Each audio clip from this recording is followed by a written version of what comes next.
Well, happy Tuesday, July 14th, July 15th, 16th, what fucking ever.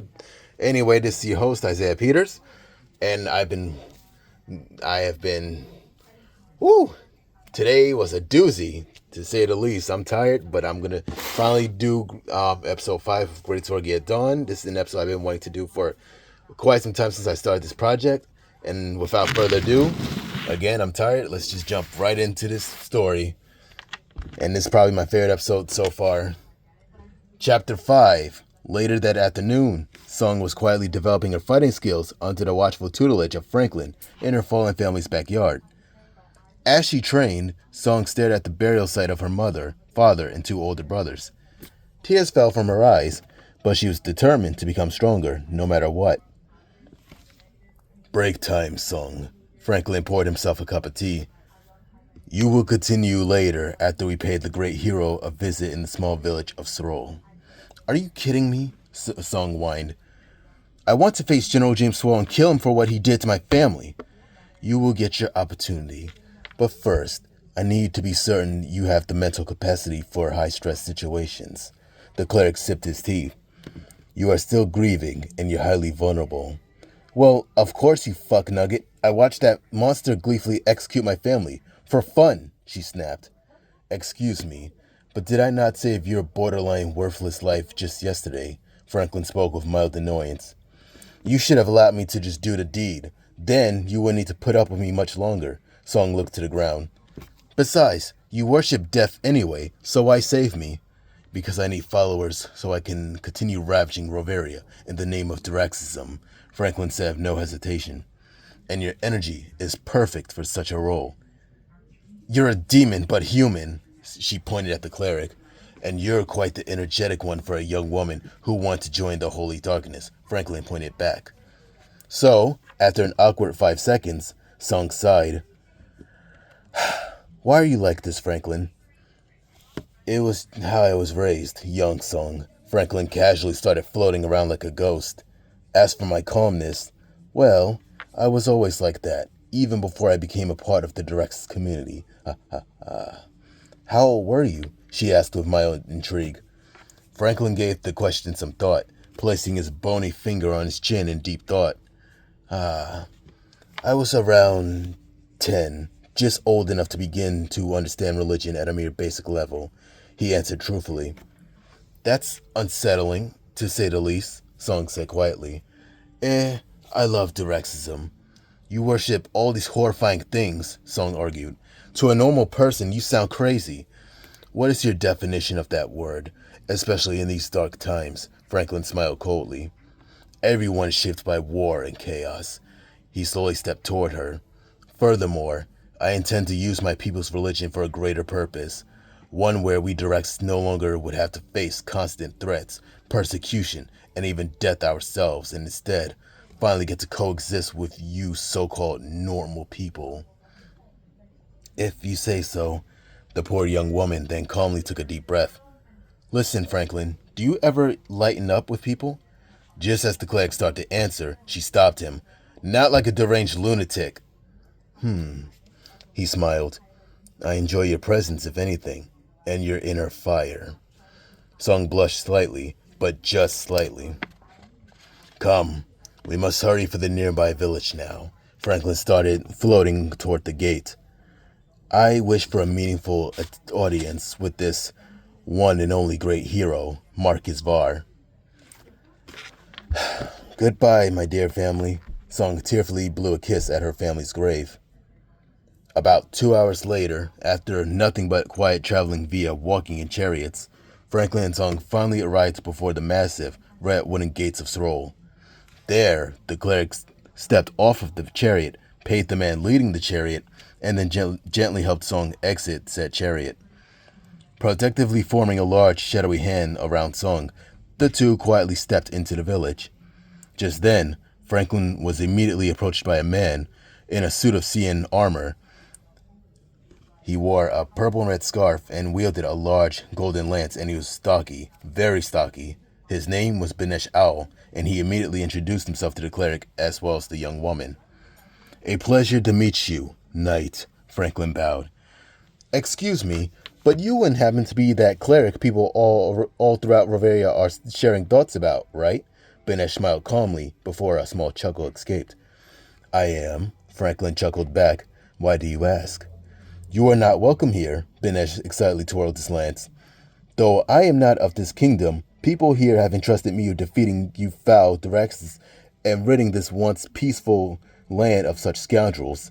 The knight then looked at Song and gasped. And you took this poor girl under your wings? Song rolled her eyes. I am an adult, you know. She showed Benesh her identification card, knowing she wouldn't have legally been able to visit Sroll without it. Oh, 21 years old, Benesh smiled at her. And yourself? He looked at Franklin like a stranger on the street. 25, sir. He showed Benesh his own identification card, which confirmed his stated age and that he was also from the kingdom of Titoria. You need to leave, Franklin, Benesh said with a then cold stare, but Franklin merely returned with a cold stare of his own. Think you can intimidate me? He reached for a small, hidden blade. Suddenly, Neo McKemlick, Franklin, using the shadows around them, took hold of the hidden pocket knife and then stabbed Benesh in the left leg, causing the knight to scream in immense pain as Franklin then twisted the knife deeper. Go tell whoever entrusted you that I seek the great hero. Benesh swung his lance, but then Franklin, while again protecting Song, slammed Benesh against a tree with a dark and massive hand, summoned with little effort. Oof! Benesh fell to the ground. You have lost this fight rather quickly, Franklin said coldly.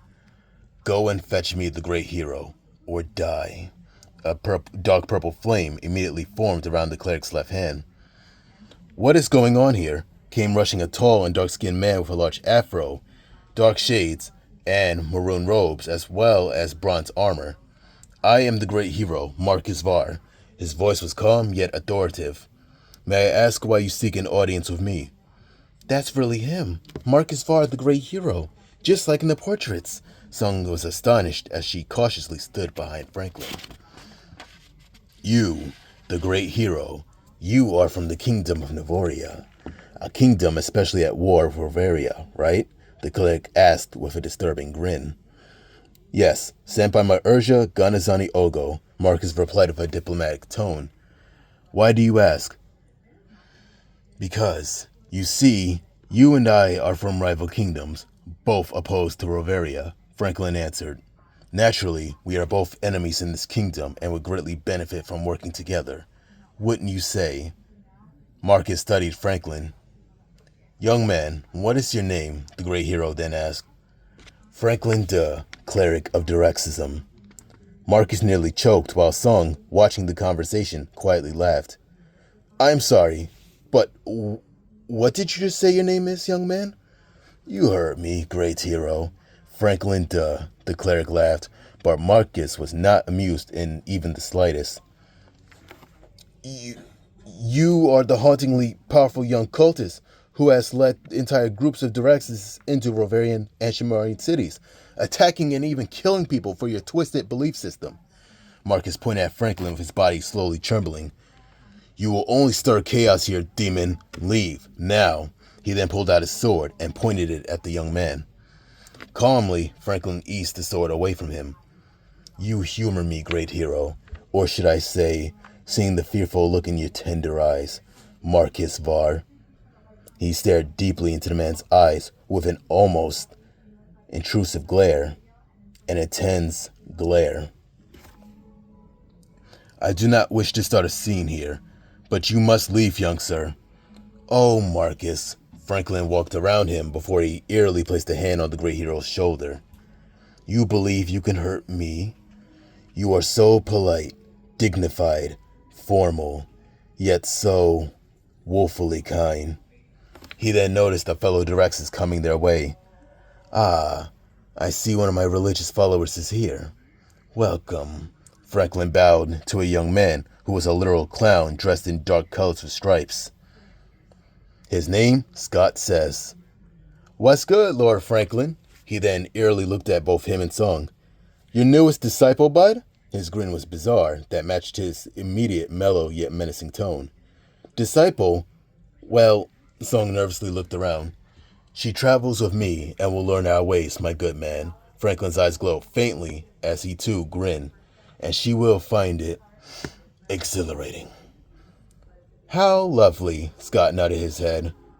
Oh, how fucking great, Song casually rolled her soft eyes. Where did you come from? Marcus asked Scott as the great hero stepped toward Song. Excuse me, sir, but if you touch her, I will be forced to kill you. Franklin gently placed his hand on the great hero. And I would hate to waste a warrior of your little reputation. Both Song and Marcus gasped. Scott smiled even wider. I beg your pardon, young man. Marcus reached for his sword. She has sought counsel with me. Ask the young woman yourself if you must know. Franklin levitated back from Song a little. Young lady, is this true? What is your name? Marcus spoke calmly. My name is Song Kim, great hero. She bowed respectfully. And yes, Franklin has been keeping me safe. Ew. He is unhinged, but Franklin is undeniably cool in a way or two. Plus, he even saved me from bandits just last night, she thought. Come with me, Miss Kim. Marcus gently took her hand. These two are Diraxis, worshippers who celebrate death, destruction, despair, and darkness. His tones filled with grave worry and urgency.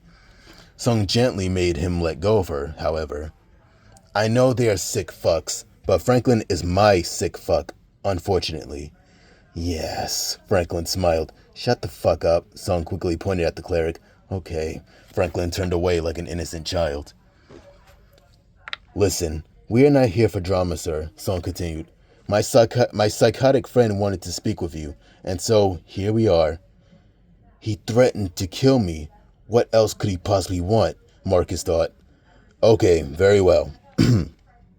Marcus bowed to Song and then approached Franklin. Friend, what are your terms? Franklin immediately slapped Marcus across the face with a surprisingly dark look in his eyes while maintaining that disturbing grin. Song and Banesh gasped while Scott laughed as if this was an intense, unhinged joke as Marcus' shades fell off. Insignificant man, mind your words before me, bitch, Franklin said menacingly. I am your superior, not the other way around. Marcus, immediately full of panic, froze. Then suddenly... Scott, did you see the look on his face? Franklin burst into haunting laughter. He really thought I was serious. Ha ha ha ha. Oh my God, help us. Song turned the other way. Lord Franklin had my man shook. Scott laughed just as hard as Franklin.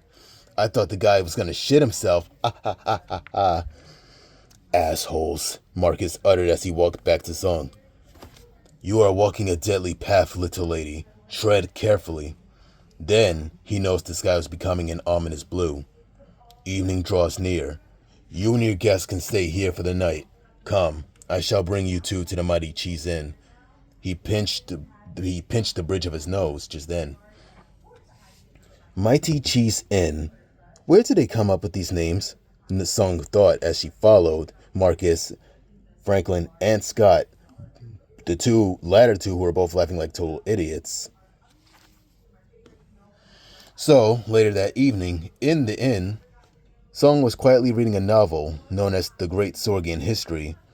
Near a window, comfortably seated on a chair, when Franklin was quietly sitting on the bed they were forced to share, casually eating a fresh red apple. Just then, Franklin tossed the core straight to the trash bin, and then... Time to kill everyone. Song immediately closed her book and turned to the cleric quickly. Franklin, don't you dare, you sick son of a bitch, she scolded him. I meant to kill everyone's sense of boredom. It is too quiet, Franklin replied, dusting himself off. Relax, young woman. And stop talking to me like that, Song then sighed. You and I are both in our early 20s, you damn psycho. Okay, my beautiful raging friend. Song's face reddened fast as she pointed at him, but no words came out at that moment. Come, let us go and annoy them. Franklin casually walked to the door. Franklin, no. Song rushed to the door and shoved him. You already caused such a mess already with the great hero, of all people. Okay, and your point is? You are a fucking menace. You're demented. You're horrifying. You glamorize violence and destruction. And, first of all, I worship violence and destruction. Get that right, woman, Franklin said with surprising calm, elegant sass for a very brief moment. Anyway, he went back into his usual calm, eerie tone. I am bored, and you will not stop me. He slowly opened the door. You're sickening, Seong eyed the cleric coldly. The best I can be.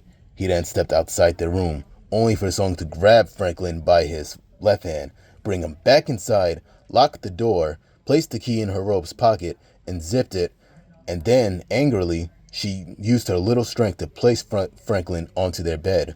Stay here, she demanded. Oh my. And stop smiling at me like you're ready to commit some serious crime. She blushed once again, much harder this time. Aw, is fiery Seong suddenly too hot? Franklin looked at her with an intense look as his eyes glowed. Seong immediately stepped back from him and thought, shit, he's so lucky he's honestly sexy and smooth, in a cold, fucked up sort of way. I'd probably sleep with him in a few days if I'm not careful. Just then, what mad, unholy thoughts are flooding your sweet little mind? Franklin got up from the bed. I don't know, Seong quickly replied. Yeah, okay, Franklin chuckled. What? Seong considered striking Franklin with the book. You are an interesting one. I need some water. Again, you will not be going outside. You're not slick. Seong crossed her slender arms. Now, sit down and shut up, okay? No. Excuse me? Franklin gasped back playfully. You heard me, my tiny menace. Whoa. I'm a menace? Seong pointed at herself and then laughed nervously. Do you know how batshit crazy you are? Not to mention how manipulative you can be? I am very much aware, and I live for it. It helps give dark life to Direxum and those who follow it. Franklin raised his hands before the candlelight immediately disappeared. Seong then screamed.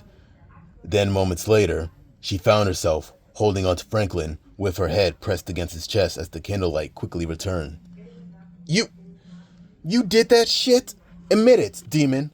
Yes, I certainly did. Franklin's hands stopped glowing, and then Seong scoffed, angrily. She quickly collected herself, removed herself from Franklin, and adjusted her hair before finally patting down her robes. You son of a bitch! I hate you, she said dryly. But I like you. Franklin maintained that smug, devilish, yet charming grin of his. Fuck you, she continued, crossing those slender arms of hers. Yes, fuck you too, Franklin continued, crossing his own arms. Then, asshole, bitch, cunning shithead, depraved, extremist, frail-minded, grave robber, hurt, idiot. Tiny. She scoffed immediately. Shut the fuck up, she pushed the cleric while she suddenly fought back the intrusive thoughts of giving Franklin a quick kiss. Listen here, you religious terrorist. She grabbed him by his collar. Make no mistake, I will not become your girlfriend or anything. So, that said, do not develop any sick ideas. Whoever said I was attracted to you, Seong? Franklin looked at her as if she was a pain, only to playfully continue with, you're kind of scrawny for my taste. Yeah, as you can see, my audience, Franklin, he's just a menace all the way. Just then, Seong gasped hard. I am not. She then slightly raised her robes. See, I got some meat on my legs. Then she quickly felt immense nervousness overwhelm her as she lowered her robes. What do I have to prove to you? What sane person, let alone a woman, would be attracted to you? You'd be surprised. Franklin casually started eating another apple he had pulled out of his black robe after a brief yawn. That poor woman. No, she knew I was, as you like to put it, demented. Franklin took a nice bite. Wait, you have a girlfriend? She then asked with intrigue despite herself. Who? I had quite a few, actually. You had only a few? Seong then sighed. Phew. You like me, don't you? Franklin stepped toward her eerily. Your vibe already sells that hidden truth. You have such a way of words, you fucking smug, asshole-ish snake in the grass. She started to push him again, but instead she planted a quick, passionate kiss on the cleric's lips, and just a quick kiss. I will go and spend the rest of the night outside, since you do not want any ideas to take place. Now, give me the key, and please remove your look of strong lust off me, you simple woman. Seong, against her better judgment, gave Franklin the key, and so the cleric soon stepped outside. I am so going to fuck him one day, against my better judgment, she thought. The people of the inn didn't sleep well for the remainder of that night, as Franklin sang praises for darkness and destruction all night alongside Scott, while Seong slept peacefully in their room. And so that wraps up episode 5 and also chapter 5. I will see you, my audience, in the next episode. God bless.